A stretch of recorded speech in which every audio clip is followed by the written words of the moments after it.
Television was truly established in the 60s, and the BBC had a huge breakthrough in comedy when Ned Sherrin created That Was the Week, That Was. This had a huge impact. BBC Radio was now lagging behind a little. It was still a little bit like anti-BBC, as we called it. And I had this idea that they should be doing something of the same. And as I'd been associated with radio all my life, I had the confidence to go up and see the then head of Light Entertainment, Roy Rich, and say, Roy, don't you think we should do a comedy show on radio which was satirical? And, you know, do as they're doing on television. We don't want to be left behind there. And he said, no, we must do this.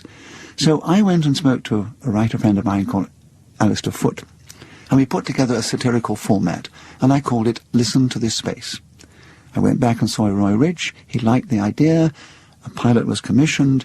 We got one of their senior producers, Bill Worsley. The pilot was very good and very entertaining, but Bill, who'd been with the BBC radio for years, said, it's good, but you'll never get it on the air. You've broken down too many sort of barriers and things.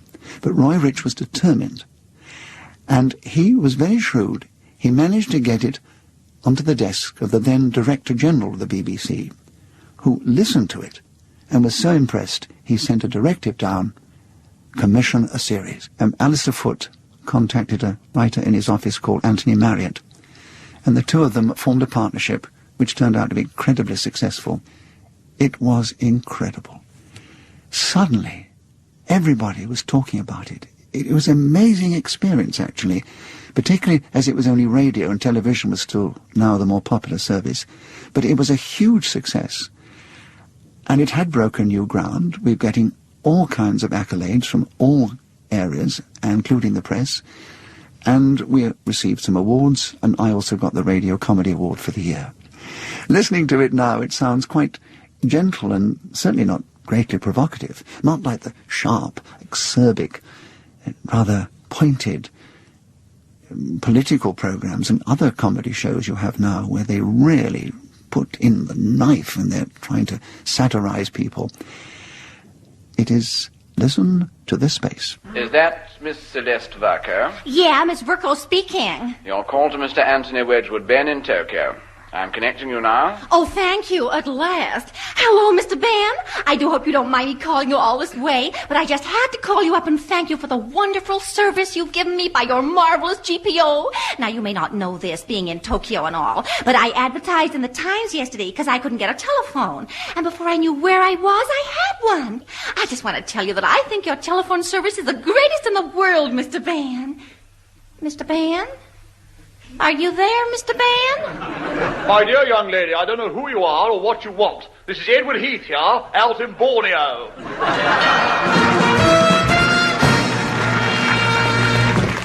Said John Lennon's father, Fred, in Tuesday's London Evening News. I've always wanted new teeth because I like to smile, but I couldn't afford them. I lost them opening bottles. Said Australian parachutist Sue Wright in Monday's Daily Mirror after she had been kissed in midair by fellow parachutist Ken Voss. He manoeuvred across using his arms and legs, and we kissed. What is technically known as a lipstick pass. It is the highest I have ever kissed a man. Said record pools winner Frank Wall in Thursday's Daily Mirror after receiving a cheque for £275,000. I shall never bake another bun as long as I live. Said genealogist Michael Heenan to the Daily Express about his current work tracing Mr. Edward Heath's family tree. It is becoming fairly obvious that Mr. Heath's line is not dissimilar from Mr. Wilson's. We didn't need a family tree to tell us that. Said Mrs. Barbara Castle according to last night's London Evening Standard. I intend to try and bring a fresh wind to this problem of transport. And finally, said Wimbledon dress designer Teddy Tinling in today's Daily Express. I've done a series of sexy shifts for this summer. A girl needs a waddle to wear one of those. No use for the champs who have to keep their eye on the ball. Yes, those are some of the fantastic things that people have actually said in the first week of 1966, and there will be plenty more like them at this time each week when we invite you, as we do now, to Listen to This Space.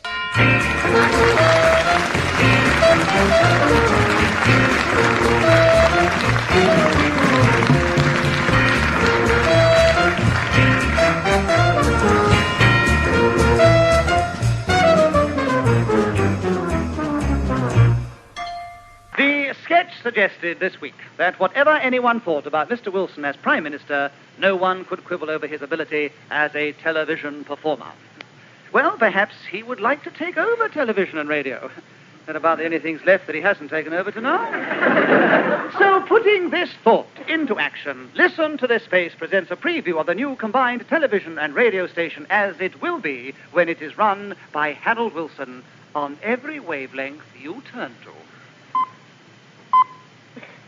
Yes, it's Labour One. Get groovy and tighten your belts with Hearty Harold, your own number one jockey riding on everyone's back.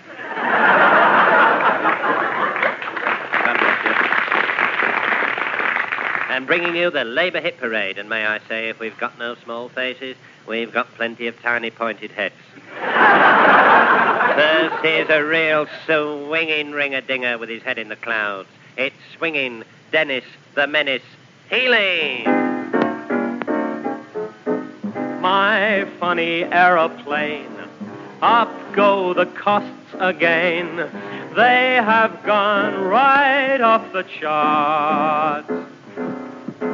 My funny dollar drain, how then can I explain? The lousy thing won't even start. The number of that one is F111K, and it can be bought anywhere.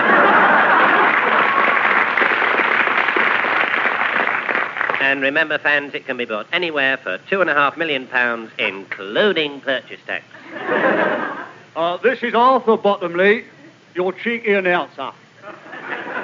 Now, over to Labour Channel 2 for their ever-popular series, Wilson of Dock Green. Here he is, that lovable old bore, shambling out of the police station with a word of advice for us all. Evening all. You know, politics is a funny old thing. I mean, take a case that happened recently in our manor. Patrick Gordon Walker. He was a good lad. He'd never been in trouble till he fell in with a bad lot.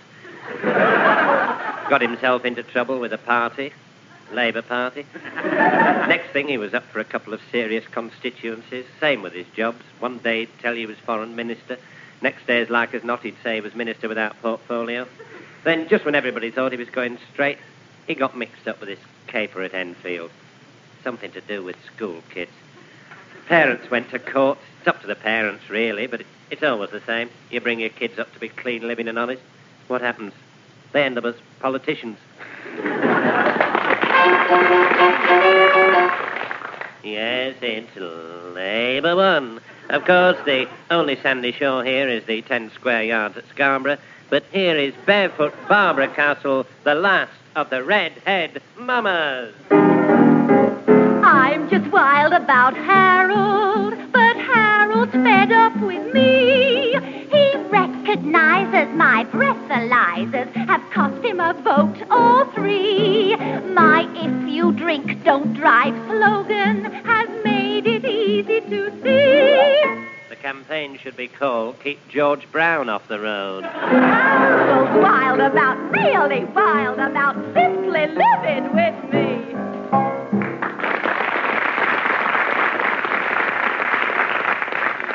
Jenny Lee announced a new form of education on Tuesday, the University of the Air, which will commence on BBC television in 1970.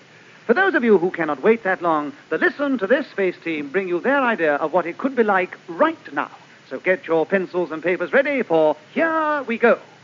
U-O-T-A! U-O-T-A, rah, rah, BBC, education's on TV. In the University of the Air, cheer beside your speakers. Though we have no ivy-covered walls, it's the BBC, so there are plenty of creepers. Educate in the modern way. From our matron Jenny Lee, so fair. Though it's hard to have television fagging, Brian Ricks will supervise each debagging. So lasses and lads, join up as undergrads, join the University of the Air. Geography. And geography again. For our first lecture this morning, we're privileged to have with us a famous world traveller. George Brown here.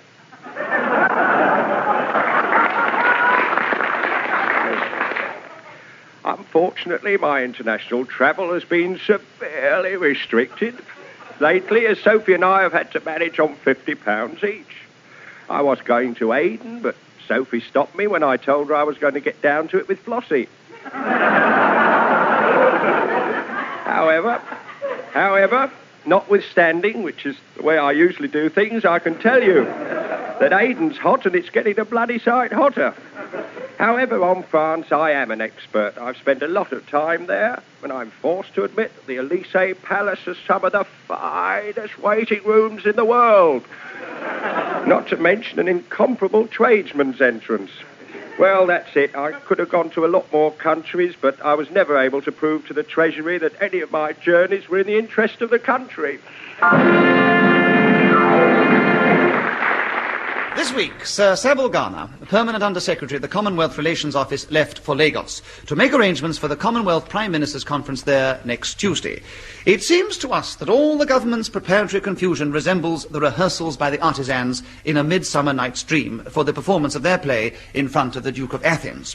So we present tonight our abbreviated version of A Midwinter's Pipe Dream or Kiss Me Bottomly.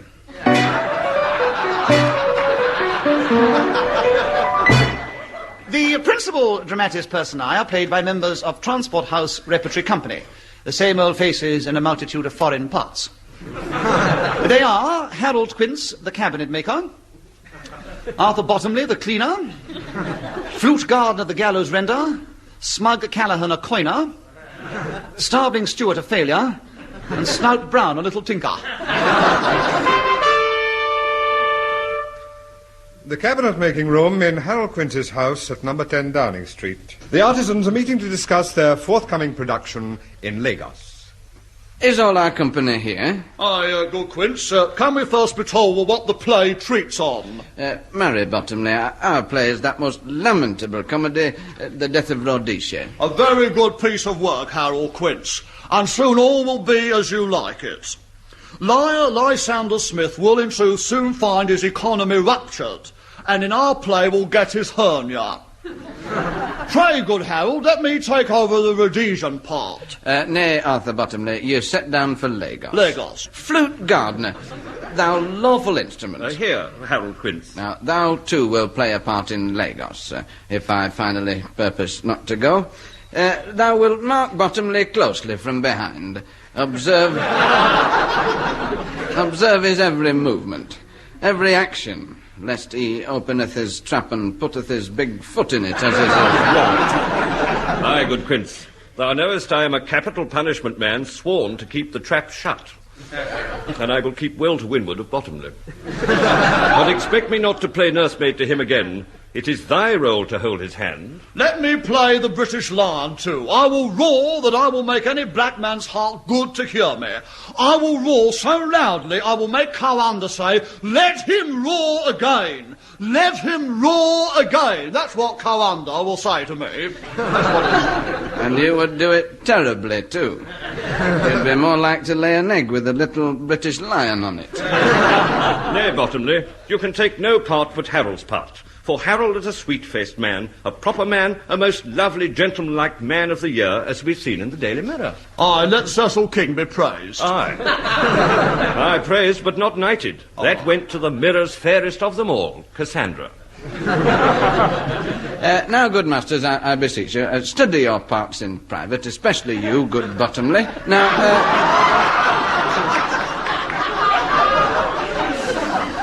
in truth, I mean that thou shalt learn thy words, every man, and con them all in Lagos. We will meet again in Whitehall Wood, and there we may rehearse more obscenely and courageously. Adieu.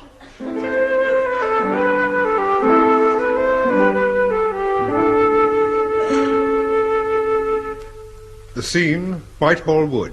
The artisans are assembled for another rehearsal near the Foreign Office. Hark thee unto me, Harold Quince. What sayest thou, Bully Bottomley? There are things in this comedy of Rhodesia and Zambia that will never please. First, Rhodesia must kill herself, which the Amers of this world cannot abide. I believe we must leave the final killing out when all is done economically. Aye, sanctions now are biting after all. 'Twill not be long ere Smith is up the Patrick Wall. Hark! Who makes this music creeping in my ears? It's me, I'm from the Foreign Office, dears.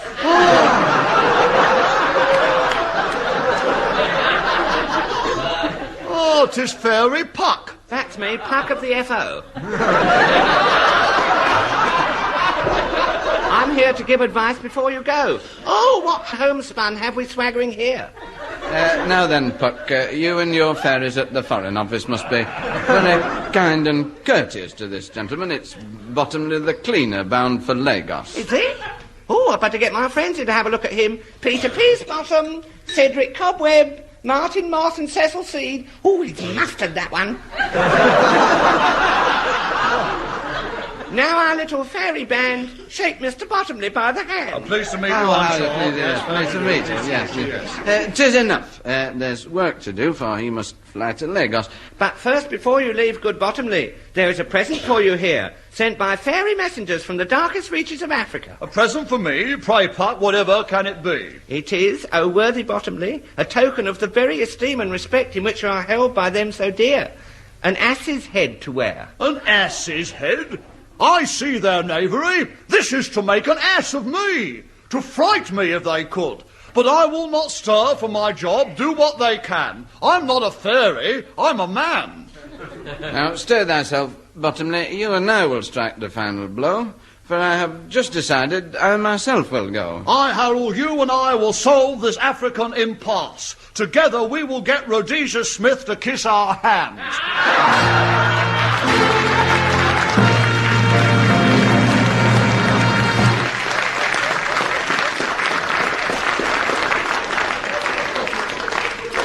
And that is our space filled for yet another week. But what of the coming week? As always, we leave you with some burning questions that must be answered. Will the Portuguese oil pipers call the tune they're paying for? Will Shelyapin give Hanoi a rocket? Will England knock spots off Australia without Simpson, or has Hawke put a pox on them? Will there be a new blacksmith under the Anthony Greenwood tree? There's only one way that you will ever find out, and that's to rendezvous with us in space for a few more orbits next week, when we shall again be going round the world in 30 minutes. Good night.